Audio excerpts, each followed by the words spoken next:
সবাইকে স্বাগত। আপনারা যারা পরীক্ষা দিবেন আপনাদের পরীক্ষাটি লিখিত হবে। আমি আবারও বলতেছি, আপনারা যারা পরীক্ষা দিবেন আপনাদের পরীক্ষাটি লিখিত হবে। আপনাদের পরীক্ষার জন্য স্পেশাল একটি প্রশ্ন প্যাটার্ন নিয়ে এসেছি। ইনশাল্লাহ এই প্যাটার্ন থেকে 25 থেকে 30 নাম্বার অনায়াসে কমন পাবেন। শুধু ধৈর্য সহকারে সম্পূর্ণ ভিডিওটা দেখেন, আমি দেখিয়ে দিব কোন কোন বিষয়ে কোন কোন টপিক থেকে প্রশ্ন উত্তর আসবে, 100% হুবহুব কিভাবে কমন পাবেন, এই সকল তথ্য নিয়ে আজকে আলোচনা করব। আর বিশেষ করে বলে রাখি, আপনারা যারা পরীক্ষা দিবেন পরীক্ষার প্রশ্ন প্যাটার্ন যেমন থাকবে সেম প্যাটার্নে একদম শর্ট করে স্পেশাল শর্ট চূড়ান্ত সাজেশন তৈরি করা হয়েছে। সাজেশনটি নিতে স্ক্রিনে দেওয়া হোয়াটসঅ্যাপ নাম্বার রয়েছে, ইমো নাম্বার রয়েছে, দুটোর মধ্যে যে কোনো একটি মেসেজ করে সাজেশনটি সংগ্রহ করুন। সাজেশনের মূল্য মাত্র 100 টাকা। আমি বলি যারা যারা পরীক্ষা দিবেন প্রত্যেকে সাজেশনটি সংগ্রহ করবেন। যারা চাকরির কারণে, কাজের কারণে অথবা পড়ালেখা একটু দুর্বল, প্রত্যেকে সাজেশনটি সংগ্রহ করবেন। ইনশাল্লাহ আপনারা পরীক্ষায় পাশ করবেন। আমি আবারও বলি, একদম শর্ট স্পেশাল চূড়ান্ত সাজেশন পাবেন। আমাদের সাজেশনটি পড়লেই যথেষ্ট। সাজেশনের বাইরে আপনাকে আর কিছুই পড়তে হবে না। আমি মূল কথায় চলে আসছি। প্রথমে থাকবে কি, এখানে প্রথমে থাকবে সাধারণ জ্ঞান। যেমন এখানে রয়েছে বিদ্রোহী কবিতার রুচিওতাকে, কাজী নজরুল ইসলাম। কতটা গুরুত্বপূর্ণ শুধু আপনারাই বুঝতেছেন। রবীন্দ্রনাথ ঠাকুর কত সালে নোবেল পুরস্কার পান, এটা কত গুরুত্বপূর্ণ আল্লাহ ছাড়া কেউ জানে না। 1913 সালে কত পরীক্ষা আসছে সেটা আল্লাহ ছাড়া কেউ জানে না। 3 নম্বরে রয়েছে বাংলা সাহিত্য। সাহিত্য সম্রাট বলা হয় কাকে? বাংলা সাহিত্যে সাহিত্য সম্রাট কাকে বলা হয়? বঙ্কিমচন্দ্র চট্টোপাধ্যায়কে। তারপরে রয়েছে 4 নম্বরে বাংলা ভাষায় প্রচলিত 2টি চীনা শব্দ লিখো। চীনা শব্দ লিখেন, অর্থাৎ আমরা যে ভাষাগুলো প্রতিনিয়ত বলতেছি এই 2টা ভাষা, যেমন চা, চিনি, যেমন এগুলো আমরা মনে করতেছি অনেকে যে এগুলো বাংলা, না, এগুলো বাংলা শব্দ না, এগুলো হচ্ছে চীনা শব্দ। ঠিক আছে। বাংলা ভাষার শব্দসমূহ অর্থ অনুসারে কত প্রকার? 3 প্রকার। বাংলা ভাষার শব্দসমূহ অর্থ অনুসারে কত প্রকার? 3 প্রকার। সন্ধি বিচ্ছেদ থেকে থাকবে। দেখেন, সন্ধি বিচ্ছেদ থেকে আমি যে প্রশ্ন উত্তরগুলো নিয়ে এসেছি এগুলো খুবই গুরুত্বপূর্ণ, আপনাদের পরীক্ষা আসবে। ঠিক আছে। সন্ধি বিচ্ছেদ থেকে দেখেন হিমালয়, গবেষণা, পরীক্ষা, দিগন্ত, এখান থেকে আপনারা 2 মার্ক কমন পাবেন। এই সন্ধি বিচ্ছেদ থেকে আমি বলে দিলাম। তাই বলি অবশ্যই আমাদের চ্যানেলটি সাবস্ক্রাইব ও পেজটি ফলো দিয়ে রাখবেন। কেন? পরীক্ষার নোটিশ, পরীক্ষার রেজাল্ট, পরীক্ষার প্রশ্ন সমাধান, যাবতীয় সকল তথ্য সবার আগে আমরা ভিডিও আপলোড দিয়ে রাখি। আপনি যদি চ্যানেলটি সাবস্ক্রাইব, পেজটি ফলো দিয়ে রাখেন, সবার আগে চলে যাবে আপনার কাছে নোটিফিকেশন। মনে করেন আপনি পরীক্ষা দিয়েছেন, পরীক্ষার প্রশ্ন সমাধান দেখিয়ে দিব, তারপরে রেজাল্টের অপেক্ষা করা লাগবে না, আমাদের চ্যানেলে পেয়ে যাবেন, সকল তথ্য পেয়ে যাবেন, এবং কি নতুন নতুন চাকরির তথ্য পেয়ে যাবে। সার্কুলার দেওয়ার সাথে সাথে আমাদের চ্যানেলে আপলোড দেওয়া হবে। আপনি শুধু আমাদের চ্যানেলটি সাবস্ক্রাইব, পেজটি ফলো দিয়ে রাখলে সবার আগে চলে যাবে আপনার কাছে নোটিফিকেশন। তাই অবশ্যই চ্যানেলটি সাবস্ক্রাইব, পেজটি ফলো দিয়ে আমাদের মেম্বার সদস্য হয়ে আমাদের সাথেই থাকবেন। আপনারা যারা যারা পরীক্ষা দিবেন, আমি বিশেষ করে বলে রাখি, 100 টাকা কিন্তু বড় কথা না। আপনারা প্রত্যেকে সাজেশনটি সংগ্রহ করবেন। ইনশাল্লাহ এই সাজেশনের বাইরে আপনাকে আর কিছুই দেখতে হবে না। তারপরে কারক ও বিভক্তি নির্ণয় করুন। শুদ্ধ বানান থেকে থাকবে। শুদ্ধ বানান লিখুন। এখানে 4টা দেয়া আছে, 4টার জন্য 4 নাম্বার। এক কথায় প্রকাশ করুন, আল্লাহকে বিশ্বাস করে না যে নাস্তিক। চিরকাল, দরিয়া স্থায়ী, চিরস্থায়ী। এখানে প্রত্যেকটা প্রশ্ন খুবই গুরুত্বপূর্ণ।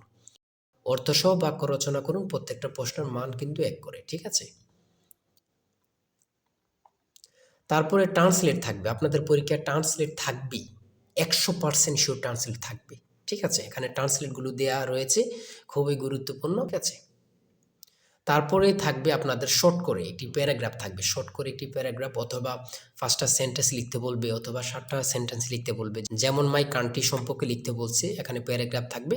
এই প্যারাগ্রাফটা পারলে আপনাদেরকে 5 নাম্বার দেওয়া হবে। ঠিক আছে। এখানে কিন্তু সমাধান সহ দেয়া আছে, আর আমাদের প্রত্যেকটা প্রশ্নের সমাধান, ব্যাখ্যা ও সমাধান সহ পেয়ে যাবেন। আসল চূড়ান্ত সাজেশনটা কিন্তু এই নাম্বার হোয়াটসঅ্যাপ, ইমো আছে, ওখানে মেসেজ করে সাথে সাথে সংগ্রহ করুন। এদিক দিয়ে কিন্তু প্যারাগ্রাফটা সমাধান সহ দেয়া আছে, আপনারা দেখে নেন। মেক সেন্টেন্স, এখানে 5টা দেয়া আছে, 5টার জন্য 5 নাম্বার। প্রিপোজিশন থেকে থাকবে। আমি বারবার বলে রাখি, ইংরেজি পার্ট থেকে প্রিপোজিশন থেকে আপনার থাকবে।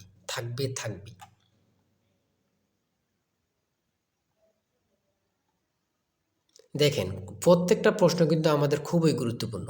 সিলিন্ডারের বিডিসি এবং টিডিসি বলতে কি বোঝায়? এই যে আমরা সিলিন্ডার ব্যবহার করি, এগুলো সম্পর্কে আসছে। ইঞ্জিন ঠান্ডা করার প্রক্রিয়া কত প্রকার ও কী কী? ইঞ্জিন ঠান্ডা করার প্রক্রিয়া কত প্রকার, কী কী? 2 প্রকার, একটা হচ্ছে বায়ু প্রবাহ আর একটা হচ্ছে তরল প্রবাহ। হ্যাঁ। তারপরে গণিত থেকে রয়েছে 35 লিটার অকটেন ও পেট্রোল মিশ্রণে পেট্রোল ও অকটেনের অনুপাত 4:3।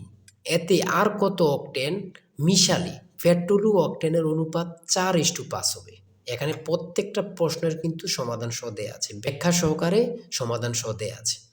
জ্বালানি তেলের মূল্য 25% বৃদ্ধি পাওয়ায়, এই প্রশ্নটা কত পরীক্ষায় যে আসছে আল্লাহ ছাড়া কেউ জানে না। বৃদ্ধি পাওয়ায় তেলের ব্যবহার এমনভাবে কমানো হলো যেন তেল বাবদ ব্যয় বৃদ্ধি পেল না।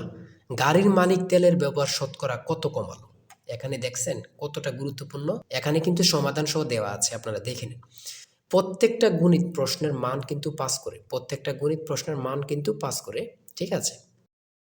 20 নম্বরে রয়েছে বাংলাদেশের দীর্ঘতম নদীর নাম কি? খুবই গুরুত্বপূর্ণ। বাংলাদেশের দীর্ঘতম নদীর নাম হচ্ছে পদ্মা। জনসংখ্যা বিবেচনায় মুসলিম বেশি, ক্ষুদ্রতম দেশ কোনটি? মালদ্বীপ। আপনাদের পরীক্ষায় এটা আসবে, যান বলে দিলাম।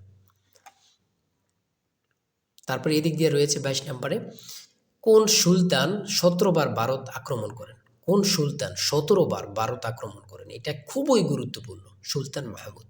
60 গম্বুজ মসজিদ কোন জেলা অবস্থিত? বাগেরহাট। 60 গম্বুজ মসজিদ কোন জেলা অবস্থিত? বাগেরহাট। এই প্রশ্নটা কিন্তু চাকরির পরীক্ষা এখন অ্যাভেলেবেল আসতেছে, ঠিক আছে। বাংলাদেশ বিমানের স্লোগান কি? বাংলাদেশ বিমানের স্লোগান কি? আকাশে শান্তির নীড়, আকাশে শান্তির নীড়। গণচীনের প্রতিষ্ঠাতা কি? গণচীনের প্রতিষ্ঠাতা হচ্ছে মাও সেতুং, মাও সেতুং। আধুনিক মালয়েশিয়ার প্রতিষ্ঠাতা, আধুনিক মালয়েশিয়ার প্রতিষ্ঠাতাকে? Mahathir Mohamad, Mahathir Mohamad. BRTA, BRTA এর পূর্ণরূপ কি? Bangladesh road transport authority, Bangladesh road transport authority. পূর্ণরূপ থেকে আপনাদের প্রশ্ন উত্তর থাকবে, এটা ধরে নেন, ঠিক আছে, আমি বলে রাখি। তারপরে 29 নম্বরে রয়েছে বাংলাদেশের চিংড়ি সম্পদকে কি বলা হয়? হোয়াইট গোল্ড, যেটা সাদা সোনা। বাংলাদেশের চিংড়ি সম্পদকে কি বলা হয়? হোয়াইট গোল্ড, সাদা সোনা। এই প্রশ্নটি আপনাদের পরীক্ষা আসবে, যান বলে দিলাম। তারপরে 30 নম্বরে রয়েছে নীল নদের দেশ কোনটি? নীল নদের দেশ কোনটি? মিশর। নীল নদের দেশ কোনটি? মিশর। দুটি ইলেকট্রিক গাড়ির নাম বলো, দুটি ইলেকট্রিক গাড়ির নাম বলো। বাংলাদেশের রেলওয়ে কয়টি অঞ্চলে বিভক্ত? বাংলাদেশের রেলওয়ে কয়টি অঞ্চলে বিভক্ত? দুটি। তারপরে রয়েছে পরিবিবির মাজার কোথায় অবস্থিত? পরিবিবির মাজার কোথায় অবস্থিত? লালবাগ কেল্লা, ঢাকা। পরিবিবির মাজার কোথায় অবস্থিত? লালবাগ কেল্লা, ঢাকা। চলন বিল কোন জেলায় অবস্থিত? চলন বিল কোন কোন জেলা অবস্থিত? নাটোর, সিরাজগঞ্জ, পাবনা। চলন বিল কোন কোন জেলা অবস্থিত? নাটোর, সিরাজগঞ্জ, পাবনা। আমি বলি প্রশ্নটি আপনাদের পরীক্ষা আসবে। বাংলাদেশের রেলওয়ে কয়টি অঞ্চলে বিভক্ত? এটা কিন্তু গুরুত্বপূর্ণ।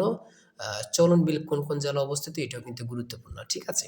এই প্রশ্ন উত্তরগুলো কিন্তু খুবই গুরুত্বপূর্ণ। আর আজকের ভিডিও এই পর্যন্তই। আপনারা যারা এখনও সাজেশনটি সংগ্রহ করেননি, দ্রুত এই নাম্বারে হোয়াটসঅ্যাপ ইমো আছে, চূড়ান্ত সাজেশন কিনতে হোয়াটসঅ্যাপ অথবা ইমোতে মেসেজ করুন। এই নাম্বারে হোয়াটসঅ্যাপ অথবা ইমো আছে।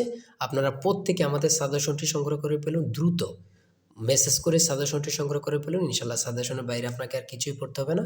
আজকের ভিডিও এই পর্যন্ত। সবাই ভালো থাকবেন, সুস্থ থাকবেন। আল্লাহ হাফেজ।